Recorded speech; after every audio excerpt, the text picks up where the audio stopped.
Hello, I'm Vanessa. Welcome back to my channel. This is kind of impromptu. I just turned my camera on because I had this like very sudden idea of a vlog that I want to do that was spurred on by the movie that me and my boyfriend watched last night. Last night, I watched The Watchers, the new Dakota Fanning movie made by M. Night Shyamalan's daughter. And this was not a mind-blowing movie by any means. In fact, we like spent the next hour talking about like all the plot holes and all the things in the lore that like just didn't really add up. But oh my god, like this concept and the creature design and the folklore that were in this movie, which I didn't know it was a folklore film, I was so thrilled by, and I was like literally cheering at my screen the whole time because I forgot how much I love folklore horror. And in people's minds, when I say I really like fairies or I really like fae, they might be going like, oh, like YA romantasy fae, which I do like and I think it's fun. But like in my head, I'm like, no, like I want them to be like freak-os. I want like freakazoid fae with like arms that are too long and like buggy looking faces who like manipulate humans and copy your mannerisms, and that's stuff that I love. It just invigorated me, especially with like the fall season and Halloween coming up, to pick up some folklore stories. I do want to reference this TikTok creator that I watched a video from like 3 months ago or so, where she talks about folk horror recommendations. So I'm referencing this because a lot of my ideas for books that I want to read for this reading vlog are going to come from this video. So her name is Dr. Jean Menzies on TikTok, and she's got great taste. So my ideas for what I want to read. Okay, I want to read, first of all, Slewfoot. I have Slewfoot on my shelf. I have the physical copy. I love the illustrations in it. I've heard great things about it. People with really similar tastes to me love it. And that is kind of like a American New Colony folk horror. Like we do have some cryptids here in America, but that kind of branches out into like the Puritan demon horror element. And the next one, I was really curious about, like I love Celtic folk horror. I love freaky Celtic elves and fairies, but like I wanted to know about folk horror from other cultures, and this was recommended by Dr. Jean Menzies in that previous video. But Taaqtumi, an anthology of Arctic horror stories, I'm so thrilled for that. I am sure that there's gonna be some really interesting new folk horror creatures and stories that I've just never heard of before that are really gonna tug at like my particular taste in horror. And then the next one that is the highest rated of all the folk horror that I have saved in my TBR right now is Ghost Wall by Sarah Moss. This one I know very little about. It looks like it takes place in North England with this girl who is surviving as if it's the Iron Age in this like anthropology kind of research or course, and they're surviving in this old, very ancient like civilization that is apparently haunted by these ancient ghosts, as well as looks like some other sort of like folklore, like English folklore, old style bewitchery going on. I don't know as much about this one, but that concept really thrills me. Sorry, my camera died, so I had to charge it for a bit, but I love the idea of really, really old ghosts living in this anthropology site in northern England. So I'm thrilled about that. That's another short one, so I'll probably get through those first two this weekend and then continue vlogging about Slewfoot. But I just wanted to take you with me as I read those. For now, I'm gonna go get a coffee and go to a bookstore, and come with me.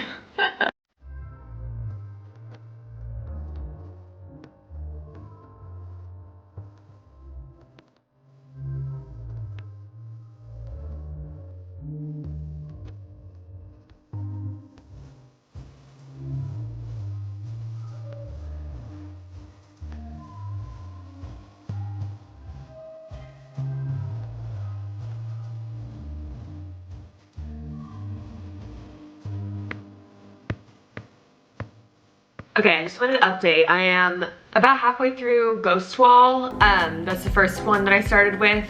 And it's about this girl named Sylvie who, her name is actually short for what her dad thinks is like an authentic ancient English name. But basically in this story, she's with her family, and especially her dad they go camping all the time, and they like to go to these sort of like sites were able to replicate like Iron Age life, because her dad is just obsessed with like the Iron Age England, and kind of thinks that like everything that happened back then is better than anything that's going on in England now, that like that is like English culture in its like purest form. And he's like so determined to get back to this idea of an England with a culture and a people that is like, basically he's an extremely chauvinist individual. So we learned this pretty soon, that he is super misogynistic, and he's also super racist. And I think that it's really interesting to have a protagonist that is sort of like that type of guy that's really into like the history of some like white nation. And the reason why they're so into it is because it's like, oh, this was before all of these like dirty immigrants came and ruined everything. And so that's sort of his motivation for like loving this particular time period. And he's like roping his wife and his daughter into all of these, like going to these museums and going to these campsites all the time, and he doesn't let them like do anything that they would do in the modern day. So there's even like, they have to like, if they're on their period, they have to kind of sneak in like sanitary supplies and stuff like that for that. They are joined by this group of researchers from the university, or like students, like so a professor and his like 3 students, basically kind of like a cohort. And they are staying in like tents nearby. They're there to like study this anthropology site that they're staying at. It's like an Iron Age anthropology site. But they're not so caught up in like making sure that they have like the authentic real experience. Like they're just scholars. So there's like some tension between the professor and the dad, because the professor is like well read, and so is the dad in this regard. But I feel like the professor has a little bit more of a nuanced take on things, and that rubs the dad the wrong way, because I think that he wants someone to be like, to think of the Iron Age as this like virgin version of England in the same way that he does. He even like tosses around a lot of like xenophobic stuff in front of these people. Anyway, Sylvie though, through like going to like pick up berries and finding like a water source and everything like that, she gets sent away with these students who are older than her. She's 17, but they're slightly older than her. And so she's starting to get this like taste of what it's like to be like a normal girl, kind of. And she's very much recognizes that like her father is abusive and she needs to escape this situation. But she doesn't like want to go to school and like get a grant, even though she thinks that like she could and it'd be possible, because she just wants to get so far away from like being a child and this traumatic childhood that she had, that she just wants to jump straight into working whenever she can. So at the moment she's still kind of stuck with her mom and dad, and her mom is like she loves her mom, and her mom seems to be a really sweet woman, but she doesn't like protect her from her father at all. So kind of like, as of right now, for a folklore horror, this hasn't, nothing like supernatural has happened, but we are now getting this backstory about this body that has been found of this girl that was staked through the shoulders. That's not what killed her though. She was actually hung. And she's around the same age as Sylvie, and she's from the Iron Age. And I don't know, Sylvie's starting to get more fed up with her dad, and she's starting to have more of an interest in these students that she's met, and the tensions are rising. We're not quite there yet, but it is a really interesting premise. It's definitely like a feminist theme, and I do think it's really interesting to discuss these men who feign this not feign this interest, like they do have an interest in certain parts of history, but it feels like you can tell where it's like, okay, this is going beyond like an academic curiosity and is just turning into like a white supremacy thing, where you're trying to find like a pure version of a culture from a Western society, like because you think it's better for not having like immigrants in it in any way, which is something that like I'm always try to be very aware of when I'm like, I meet like an anthropology guy. It's like, or you see them online and you're like, are you like normal or are you racist? And like her dad is very racist. So it's just like an interesting characterization, and I'm very curious where we're gonna go with the folk horror. So that's where I'm at right now. I'm gonna do a couple other things, I think, before I pick it back up, but it is a short book, so I'll probably finish it by the end of the day. This lighting is really not flattering. I just watched an episode of The Real Lives of Mormon Wives, and it was like the wildest reality TV opener that I've seen in a really long time. Anyway, I am going to finish to the rest of Ghost Wall tonight. I'm pretty sure I can finish it tonight. Like, I'll just go to sleep late, but I'm really intrigued to just finish this here now. I'm going to play Hello Kitty Island Adventure on my phone and listen to that, so.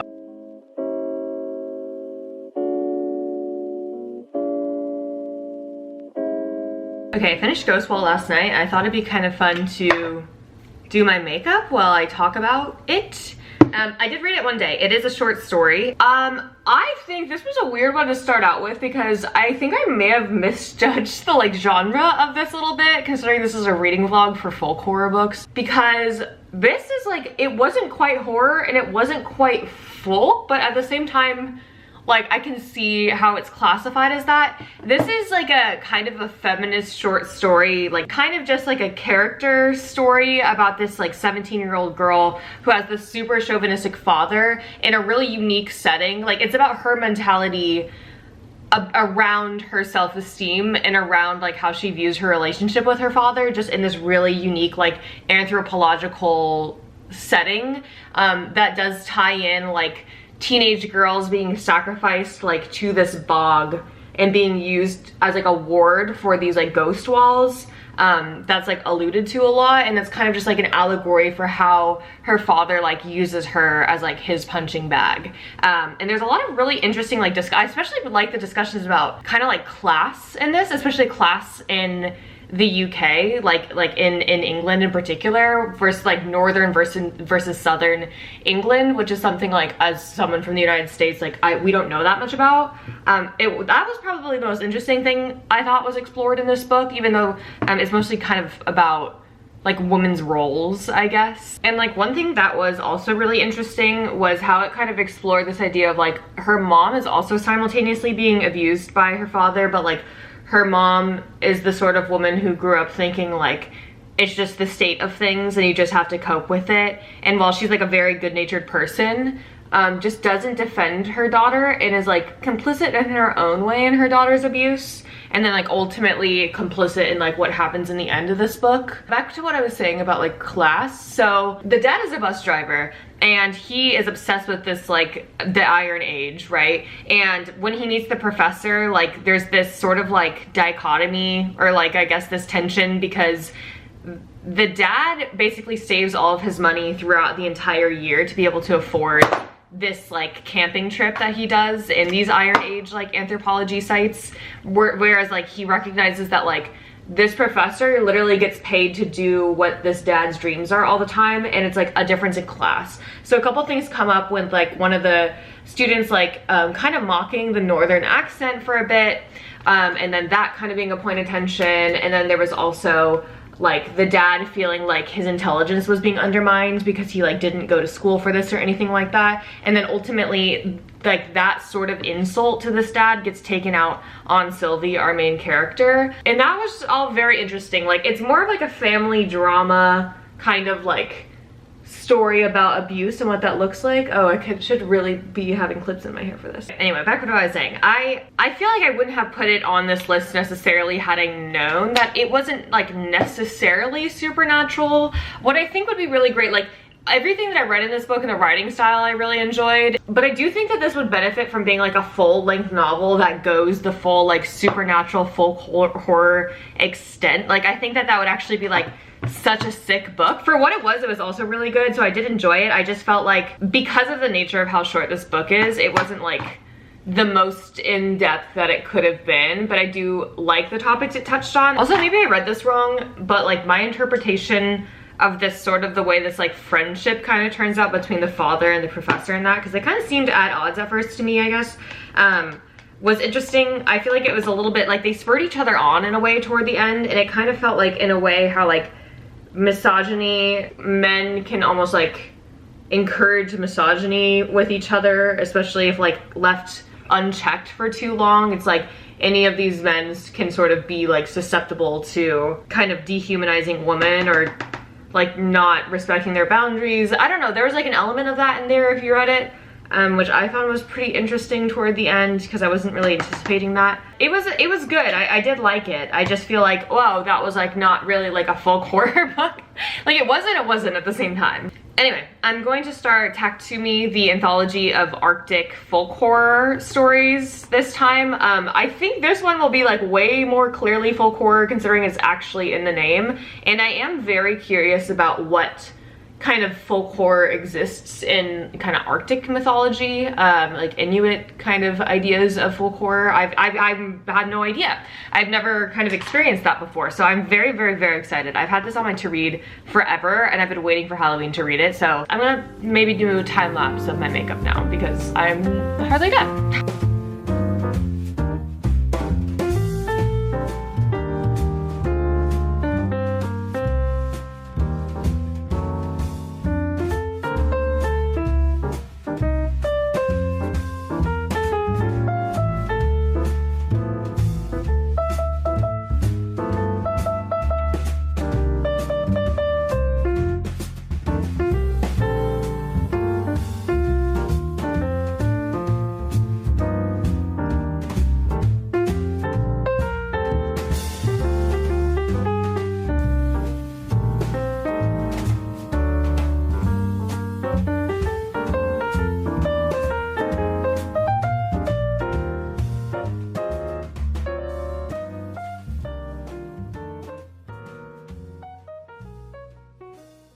I'm so sorry about my appearance. I just came back from my 8 to 5 job and I'm so tired today, and it shows. Anyways, I finished Taaqtumi like 2 days ago, and then I've been reading Slewfoot, which, sorry, I actually started it like months ago. I own the physical copy, and please don't take me to TikTok overconsumption jail, but I did get the audiobook and I've been listening to that because that's like where my bandwidth is this week. The audiobook has been great for me.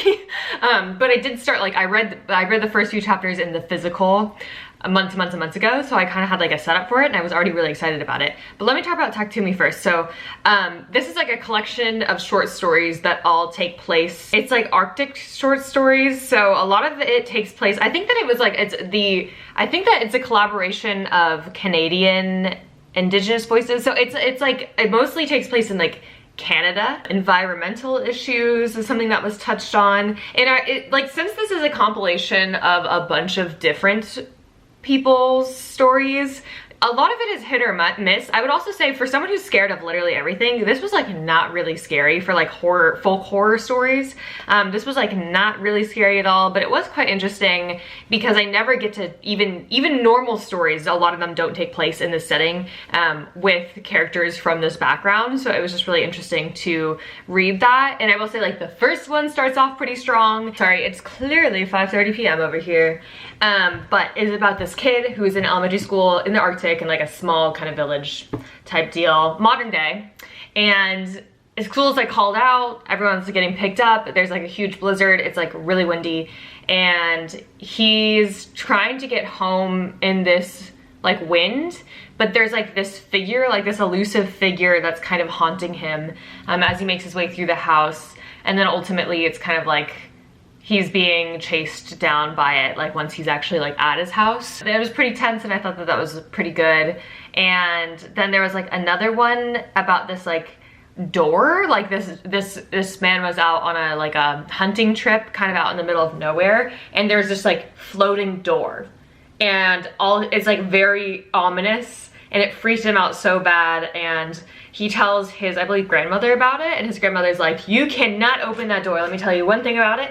I knew one guy who saw a door like this one time, and he was like, I'll just tell you now, like, you cannot open that door. And that was a really fun premise, and like the visual of this floating door in the Arctic and out in the icy cold, that it is like very kind of like following him around, like he sees it a couple different places. I thought that that was really fun. I made the mistake of reading this next one while I was eating, but there's one about this cannibal, and like he's a very good-natured person, and he seems to be like really concerned about like pureness of what he's eating, and so he moves to the Arctic and he's like preying on people who live there because he knows that a lot of them are subsisting on like meat that's been hunted by them and is like not processed at all, like a very like fish-based diet, like plant-based, like just a very like pure diet. And then so he wants to like get a taste of these people, and he starts kind of hunting, and I thought that that was really fun. So I'd say like a few of them are like folk horror, but it doesn't, like one of them in particular with like this enormous polar bear beast, like that one felt very like folk horror-esque, and the other ones are kind of like classic, like there's a murderer on the loose. There's even like a sci-fi story in there actually, so it's like folk horror, but I think that in this case it's like that could be a little bit loose. I still recommend reading it. I wasn't like blown away by it, but again I think I'm so charmed by the setting and the characters like in their background, and just like I've never been to the Arctic before, and I've never been to Canada before, and I don't have any Indigenous Canadian friends or anything like that, so it was pretty interesting to read, and obviously like keeping the perspective in mind, like as an allegory in some of these about like who's writing these stories, was, I thought, pretty cool. So I did enjoy it, and I would recommend it. Okay, like I said, I started Slewfoot. I love it. I knew I was gonna love it. The first 2 chapters had me so hooked like months and months and months ago that I haven't stopped thinking about it. And then if you know about Slewfoot, like there's illustrations in it which are really eerie and like super gorgeous, and it just adds to it. But anyway, regardless, this is like, when I was thinking about folk horror, like this is what I had in mind. Like this is exactly what I meant. And I think it's because, if you don't know, Slewfoot is actually, in the US, is like an existing like folk cryptid that we have.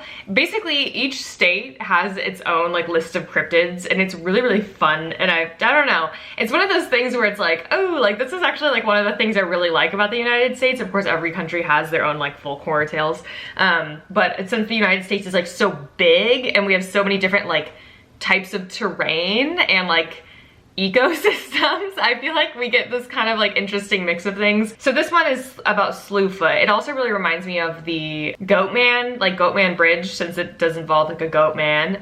But Slewfoot I think originates in, if I'm not mistaken, it's Massachusetts. But the story takes place in Connecticut about this girl, Abatha, and she comes over from England, and she's brought over in like a Puritan colony. Like this is that era, so it's like 1700s or 1600s maybe.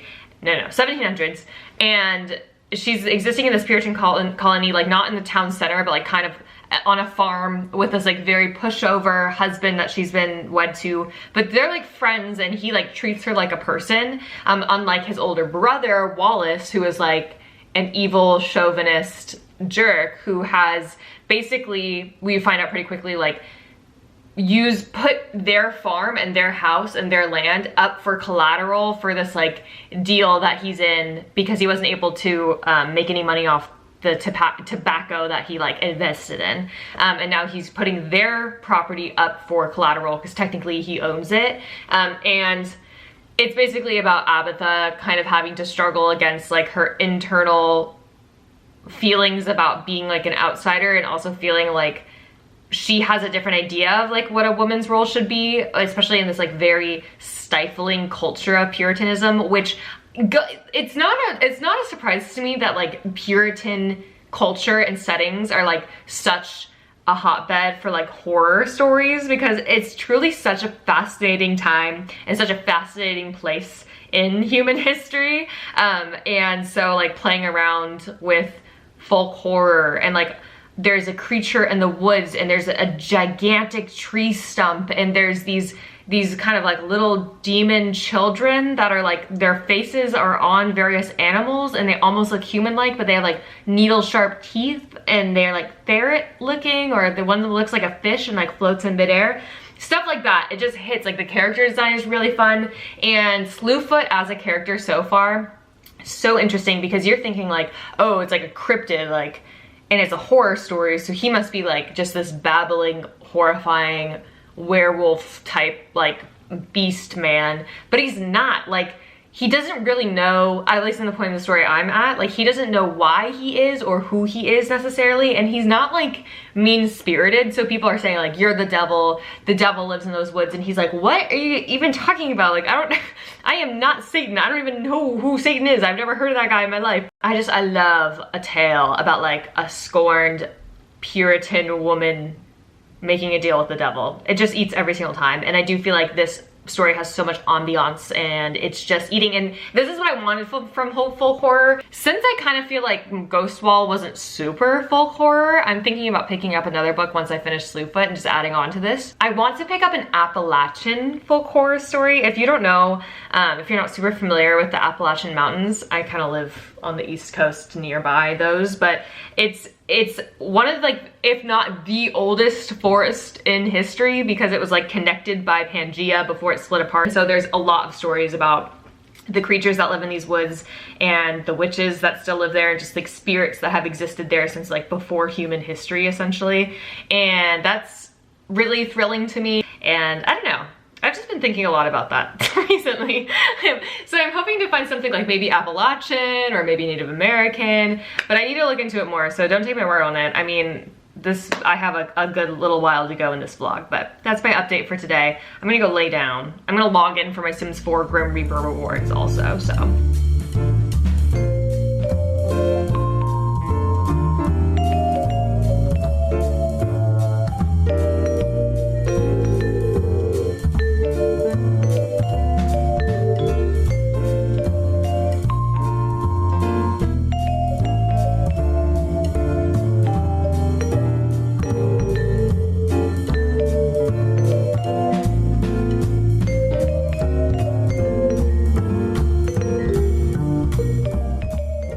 Okay, it's 5 p.m. and it's after work. And so I'm quite tired and I don't look so swell. But I did finish Slewfoot actually 2 days ago, so this is like overdue. I finished Slewfoot and I really enjoyed it. I gave it a 3.75 because compared to other books I gave 4 stars, I was like, I feel like I wasn't that enthralled, but I love like a Plymouth Rock, like Connecticut based Puritan horror story. So I found that to be quite compelling. I mean, it's like kind of a woman's revenge story in a way. And I saw a lot of Goodreads comments that were saying like, ugh, this is why I hate when men write stuff like this because they don't know how to do it properly. I actually like, it's undetectable to me that this was written by a man, to be honest. It's like very cut and dry what I expect from a woman's revenge story, especially with like a deal with the devil revenge story kind of deal. There was like no surprises there necessarily. So I didn't really quite understand that comment. I didn't have any qualms about the way that women were portrayed in this. Like, there's a couple criticisms I have of it. Like, I thought that the story was good and I got exactly what I wanted, and I think that like the creature design in this was awesome. Like, you have a ferret with like the face of a little child who talks in like this childlike voice but has like teeth that are really sharp and kind of like human-like feet or something like that. I don't know. All of the illustrations in this are actually done by Brom, because I know that Brom is an illustrator, and I feel like it was just a very visually beautiful story, and it was a very like eerie kind of setting, and that's exactly what I want from that sort of story. That's exactly what I like about folk horror. So this is like quintessential American folk horror, which I really loved and I was just craving when I read it. So I did blow through it, and I did really enjoy that. The reason why it didn't blow my mind is it felt like, it's not like there was anything wrong with the plotting. Like, it wasn't like weirdly paced necessarily. There were some slow parts in there, which I don't mind though for like an eerie, chilling kind of tale. But in terms of like the plotting, I will say it felt like that a scene would be written and then Brom would go like, okay, and what could happen next that would be kind of cool? And then he'd write that scene, and then we'd do like another plot point, and it just kind of felt like, instead of it being this master kind of plan plotting, a little bit like, oh, we're kind of just going with the flow. That's almost how it felt. I don't think that that's how it was written, but for some reason in my brain, that's just like how it felt. It didn't feel like, there was callbacks of course to earlier points in the story, but it didn't feel like anything was super like woven through in a very masterful way, I'll say. Nothing wrong with the writing per se, but it just like, up against like a book I read this year, like The Spear Cuts Through Water, like it's not touching that, you know what I mean? So that's why I gave it a 3.75. It's like, love the setting, love the aesthetics, which is kind of most of what I'm here for folk horror, is that kind of like aesthetic chilling vibe is what I'm looking for. So it delivered on that. So I enjoyed it and I gave it a high, that's a high kind of rating for me. So Now, I kind of feel like since Ghost Wall was a really short book, as well as it wasn't necessarily supernatural, it was like a folk horror, and it's like based on folk tales, and I do think it suited the theme and I did enjoy it. I kind of still am like aching for more. So I'm gonna extend this vlog, and I'm starting The Twisted Ones by T. Kingfisher, because I was like, Appalachian folk horror. Like, we read the Connecticut, like, you know, Puritan folk horror. I'm like, I want American mythology, right? And I want Appalachian folk horror. If you know anything about Appalachia, it is infamous for this. It's an extremely old, like, forest, right? And there's a bunch of tales about witches that have lived in there, or spirits that have just existed in there for quite a long time, since it's like one of the oldest forests in the entire world. So I was wanting to read something of that type because I'm kind of in the area, I'm near. So I picked up The Twisted Ones by T. Kingfisher. It takes place in North Carolina. I happen to be in North Carolina, so it's really fun to, I've already like started it, by the way, and it's really fun to see the kind of setting and the way it's described. Like, she's describing driving down the freeway and having it be like walled with trees on either side, and how it feels like you're in the middle of nowhere, but just beyond the trees it could be like a medium city to a big city, kind of just beyond that. And that is like exactly what it's like here. So it's fun to read things like that, and I think it's gonna be a really good one so far. I feel like the vibe is like perfectly eerie and unsettling, and I'm just kind of surprised by it so far, because I feel like people don't mention this one as much, but maybe it's just that I'm a big folk horror fan and I really like Appalachian horror, so it's speaking to me so far. But I'll keep you updated.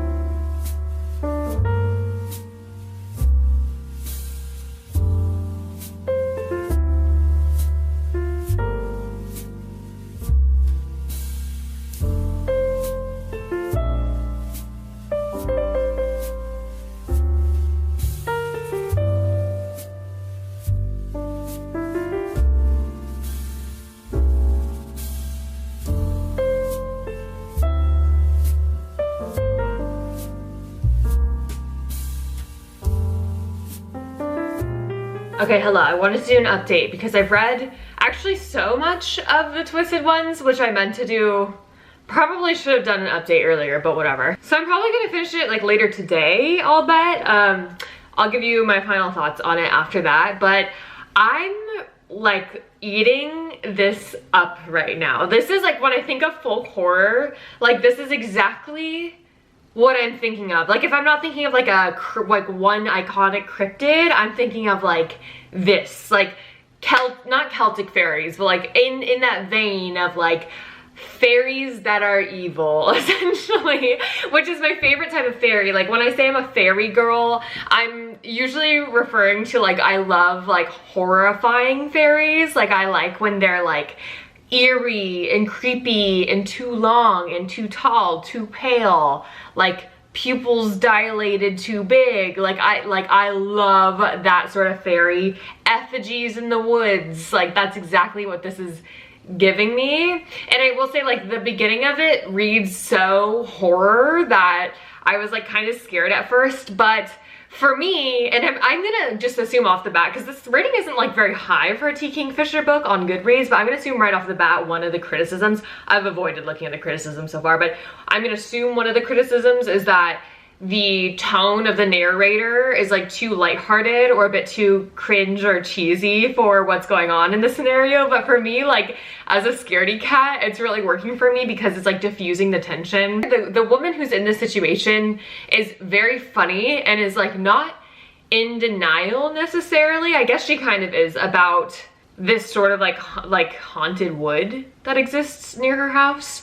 But she is like basically trying to crack jokes to diffuse how terrified she is all the time of like feeling watched, essentially. And I can appreciate that, because it's kind of like, even though we started out with like a very horror premise and like a very slow build in the tension, which is exactly what I like for a folk horror, I feel like it's kept me able to sleep. I don't even know if in my first update if I actually mentioned what this was about, but this is about basically this girl who's wretched, horrible, abusive grandmother passes away, and she is requested by her father, who's ill and bedridden, to go and clear out her house. And when she gets to her house in like this small tiny town in Appalachia, she realizes that her grandmother not only was this wretched woman, she was also a hoarder. And so like it's a huge task, and she ends up having to spend a week there dealing with this, but she's kind of freaked out by the whole thing. There's like a room that's filled with ceramic dolls. There's trash on the staircase, and there are these eerie looking stones in the wood that she describes as almost looking like humans or almost looking like animals. If you squint, like out of the corner of your eye, you could almost assume that they were a living being, but like twisted up. Like their spines are twisted in a way that wouldn't be possible for any living creature. And she said like out of the corner of your eye, it almost looks like they're moving. They have like these swirls that are carved all into them that make them an optical illusion almost out of the corner of your eye. She does describe them as feeling like being like, I know they would be cold if I touched them, but I almost want to reach out and touch one because I think it'll be like warm-blooded almost, like they feel alive. And she kind of stumbles across these, and she doesn't know what they are, and so she's unsettled by that. And another thing that's unsettling her is she finds the journal of her step-grandfather who died, also like before her grandmother died, who hates her grandmother. They were in a horrible marriage. Sounds like he was being like verbally abused all the time by her, and he felt trapped there, but he kept saying that like he needed to stay close to her because she was sort of like a ward to something that's in the woods, essentially. And so he's talking about how she has confiscated his green book, and he's harping on this green book that it's so important to him and that he needs it to write his memoir or whatever. And so he knows that she's kept it because she's a hoarder. So he's like, this wretched woman 100% still has my green book. It's somewhere in this house. I don't know where it could be. I need it back. And we're trying to figure out, what is this green book? What is he talking about? And he keeps writing all these cryptic lines about laying down, contorting his face like the stones, the carved stones, and laying down and twisting himself like the twisted ones. He's just being very strange. And at first our main character is chalking this up like, oh, it's probably like dementia ramblings, like I don't know what that's all about. But as weird occurrences happen, especially at nighttime around this house, and she's getting increasingly more unsettled by what's going on in the woods outside, and the neighbors are implying that you're not supposed to go out there and everything like that, she's starting to believe that there's some truth in these writings by her step-grandfather, and kind of wants to like finish what he started, essentially. And so like I feel like that build-up was so good. And one thing like I'll mention right now is with like a folk horror, I feel like, and with horror in general, and I feel like this is just true, but with folk horror in particular, I think what makes it so intriguing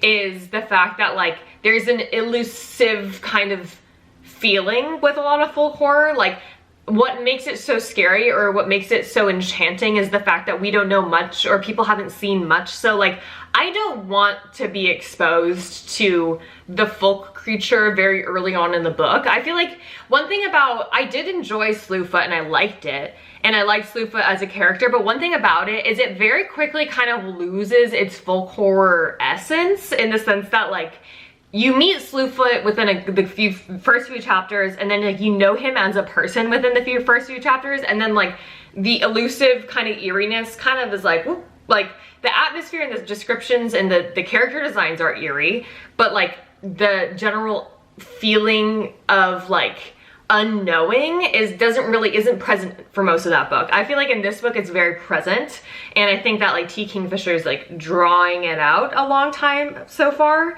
which I really appreciate, because that's exactly what I want. Especially if we're going to talk about creepy fairies, I want them to be so elusive that like honestly I would be the type of person to love a book where like we don't even see the fairy, this creepy haunting fairy, until like final chapter. And we talked about slow burn romance. Let's talk about like slow burn horror, because that's kind of like where I'm at with it. So I'm really enjoying it, but I do think I'm gonna finish it soon. So I'll be back with an update maybe tomorrow. And I'm getting my hair done tomorrow, so hopefully I'm blonder in that update. Let's see.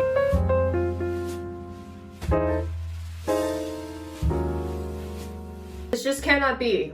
This cannot be. I can't go to work with orange hair, so this is gonna be a lost cause, and we're gonna see how far I can get myself to a normal color before I get it toned on Friday. My birthday is literally on Wednesday.